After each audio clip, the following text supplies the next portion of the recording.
Sable Ward. Sable figured she had to be adopted. No way was she the progeny of her insanely perky mom and her grinning, golf-playing frat boy of a dad.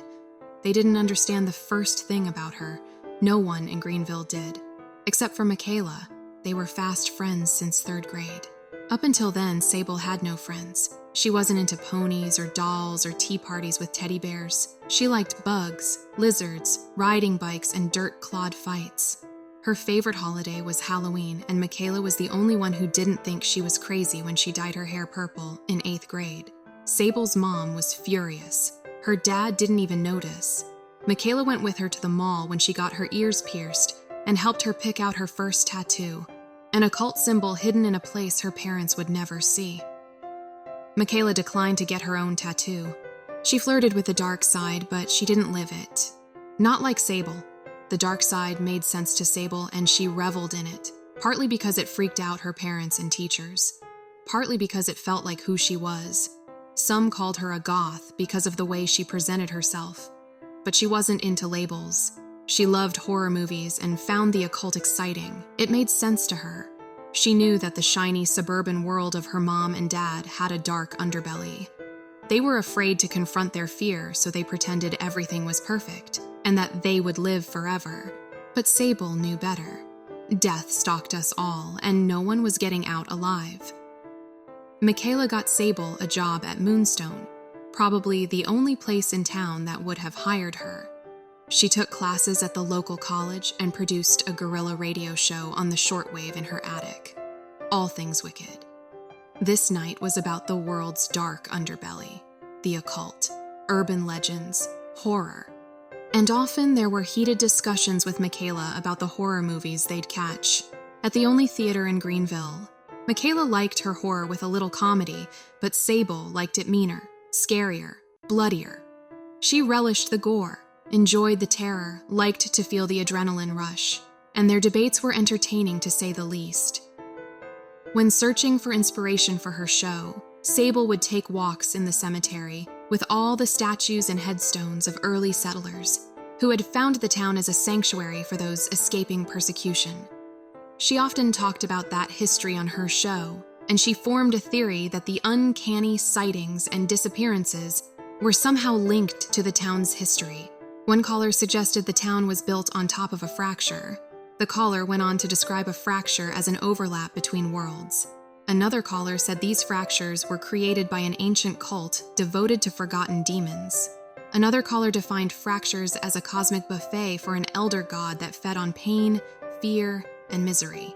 And one caller even argued that it wasn't a fracture but the unknown, a mysterious creature that consumed anyone who dared to imagine it. All the theories made for fun and inspiring debates, and she loved nothing more than to discuss real-life horror until the horror became personal. One evening, Sable had challenged Michaela to tell a real horror story at Moonstone's annual Halloween festival. Scare the crap out of people. Stop dancing around the horror and embrace it. Tell a story about the unknown. Make them imagine it. Make them believe the unknown will show up on stage. Nothing terrifies an audience more than a show that could potentially kill them.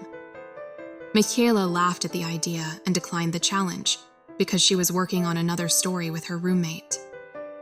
But a strange black fog had taken Michaela during her performance, and Sable felt the icy hand of guilt grab her by the back of the neck.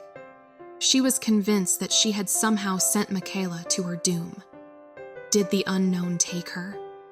Did she try to define the unknown? What about her roommate? Her roommate disappeared as well, but then she realized Michaela's story wasn't about the unknown. It was about something else, another dimension. A dimension filled with terrifying creatures, sadistic killers, and endless horror. This was not the unknown. With this realization, Sable began to investigate other disappearances in Greenville. Before long, she realized most of the disappearances occurred at the theater or somewhere close by. Investigating further, she discovered the theater was built over the ruins of an old one-room schoolhouse that had burned to the ground in the 1920s. Somehow the students couldn't get out, and everyone perished in the flames. Feeling close to an answer, she continued her research and discovered 2 teenage brothers had recently disappeared from the theater. Elias and Elon. The only witness, their younger sister, Ellen, was committed to an institution after ripping her eyes out. And so, pretending to be a relative, Sable went to talk to Ellen, who admitted she and her brothers had been trying to steal old movie posters from the storage room behind the movie screen. She then described a secret door in the basement and a passageway that led to another place, a dark place, a cold place, an evil place. "Stay away from there," she begged. "Stay away." But Sable wasn't about to stay away, not after that story. Determined to see Michaela again, Sable hitched a ride to the theater and soon found the door behind the movie screen. In the darkness, she jimmied the door open with a crowbar and headed down a creaking wooden stairway to the dank cellar. A light switch activated flickering fluorescent lights that illuminated a room filled with broken theater seats and old movie posters dating back 80 years. She searched the sprawling basement and found a thick wooden door, hidden behind a poster of the original Frankenstein. She pushed and shoved the door open to reveal an endless circular stairway descending into perfect darkness. Using a penlight to navigate, she descended for 10 minutes before she noticed the cold black fog rising from the lower depths, the same cold black fog that had taken Michaela. Sable considered running back up the stairs to where she would be safe, but then she thought about the terrifying creatures and the sadistic killers and the endless horror, and she quickly decided she wasn't going to let her best friend have all the fun.